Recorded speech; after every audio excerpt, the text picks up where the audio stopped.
Hello friends, welcome back to my channel. இது வரைக்கும் நம்ம சேனலை சப்ஸ்கிரைப் பண்ணலாம், சப்ஸ்கிரைப் பண்ணுங்கள், ஷேர் பண்ணுங்கள், கமெண்ட் பண்ணுங்கள். இன்றைக்கி நம்ம பார்க்கக்கூடிய வீடியோஸ் என்ன அப்படின்னாக்கல, தக்காளியில் சின்சிண்டாவில் ரிலீஸ் பண்ணி இருக்கக்கூடிய பாகோ அப்படின்ற ஒரு வெரைட்டியை பற்றி தான் நம்ம வந்து பார்க்க போகிறோம். இது வந்து நம்பரில் T03141 அப்படின்னு சொல்லிட்டு நம்பரில் வந்து ரிலீஸ் பண்ணியிருக்காங்க. ஸோ இந்த வெரைட்டி வந்து பார்த்திங்கன்னா எந்த மாதிரியான ஈல்டு வந்து கொடுத்துட்டு இருக்குது, ஸோ இது வந்து எந்த சீசனில் வந்து நடவு செய்யலாம் எல்லாம்னு சொல்லிட்டு நம்ம பார்க்கலாம். ஸோ இது வந்து பொதுவாகவே வந்து பார்த்திங்கன்னா 60லேருந்து 65வது நாளில் வந்து பார்த்திங்கன்னா நம்மளுக்கு மகசூல் கிடைக்கக்கூடிய ஒரு ரகமாக இருக்குது. இதனுடைய ஃப்ரூட் கலர் நல்லா ரெட்டிஷ் கலராக வரும், பட் டார்க் ரெட்டு வராது.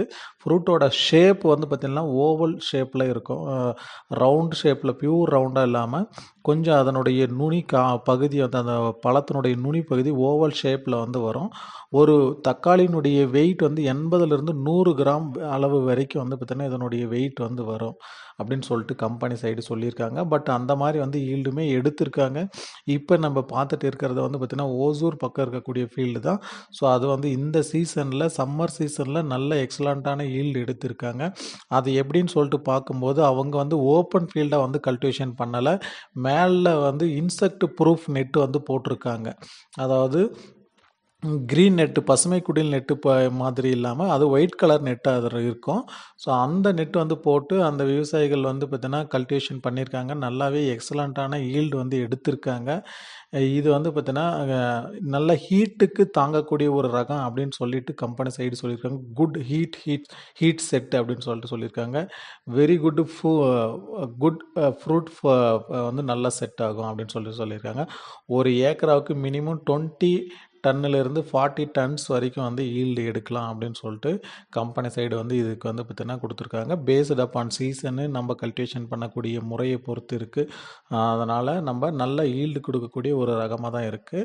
ஸோ நீங்கள் வந்து தக்காளி கல்டிவேஷன் பண்ணுற மாதிரி இருந்தாக்கில் இந்த ரகம் கூட நீங்கள் தேர்வு செஞ்சு ஃபஸ்ட்டு வந்து உங்கள் ஏரியாவுக்கு இந்த ரகம் சூட் ஆகுதா அப்படின்னு சொல்லிட்டு ஒரு குறைஞ்ச அளவு ஒரு 500 நாற்றோ ஒரு 1000 நாற்றோ நடவு செஞ்சு பார்த்துட்டு, ஸோ நல்ல ஈல்டு இருக்குது, நல்லா செட் ஆகுது அப்படின்னாக்கல நீங்கள் ஃபர்தராக அடுத்த சீசன்லேருந்து இதை வந்து நீங்கள் போட்டுக்கலாம்.